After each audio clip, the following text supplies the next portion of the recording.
নমস্কার, Assam prime network থেকে আমি ইন্দ্রাণী আপনাদের স্বাগত জানাচ্ছি। পুলিশ সপ্তাহ উদযাপনের শেষ দিন খোয়াইতে অনুষ্ঠিত বাইক র্যালি। মহিলা ও শিশু নির্যাতন রুখতে তাদের সুরক্ষা এবং সমাজের সকল অংশের মানুষের মধ্যে সচেতনতা বৃদ্ধির লক্ষ্যে খোয়াই জেলা পুলিশের উদ্যোগে আজ এক বিশাল বাইক র্যালি অনুষ্ঠিত হয়। খোয়াই জেলা পুলিশ সুপার রানাদিত্য দাস জানান, শুধু পুলিশ নয়, জনগণকেও সচেতন হতে হবে। প্রতিটি পরিবারে মহিলা ও শিশু সুরক্ষা নিশ্চিত করতে পারলেই সমাজ পরিবর্তন হবে। কোথাও কোনো নারী বা শিশু নির্যাতন, শিশু শ্রম বা বাল্য বিবাহ নজরে আসলেই পুলিশকে অবহিত করার আবেদন জানান খোয়াই জেলা পুলিশ সুপার রানাদিত্য দাস। এদিন খোয়াই মহকুমা পুলিশ আধিকারিক ডি কুদিয়া রাসু, মহিলা থানার OC Meena Debbarma, Subhash Park police ফাঁড়ির ওসি রঞ্জিত সরকার সহ অন্যান্য পুলিশ আধিকারিকরা উপস্থিত ছিলেন।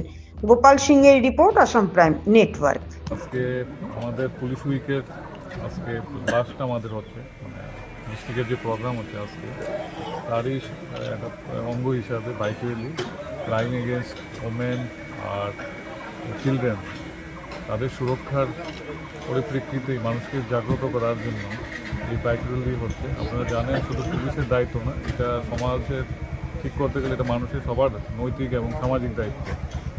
তার জন্য মানুষকে জাস্ট অ্যাওয়ার করা যে কোনো জায়গাতেই যদি শিশুর কোনো আর নারীদের যদি কোনো আইনগত মানে কোনো নির্যাতন হয় বা শিশু শ্রম হয় বা বাল্যবিবাহ হয়, পুলিশকে জানানো আর আইনের আশ্রয় নেওয়া।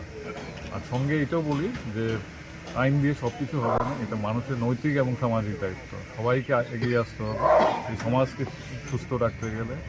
একটা পরিবার সবটাই নির্ভর করে একটা সমাজ তৈরি হয়, একটা সুস্থ পরিবারের থেকে একটা সুস্থ সমাজ তৈরি হয়। আর সুস্থ পরিবারটাই নির্ভর করে নারীদের উপর আর শিশুদের উপর। তারই পরিপ্রেক্ষিতে আমাদের আজকে বাইক র্যালি।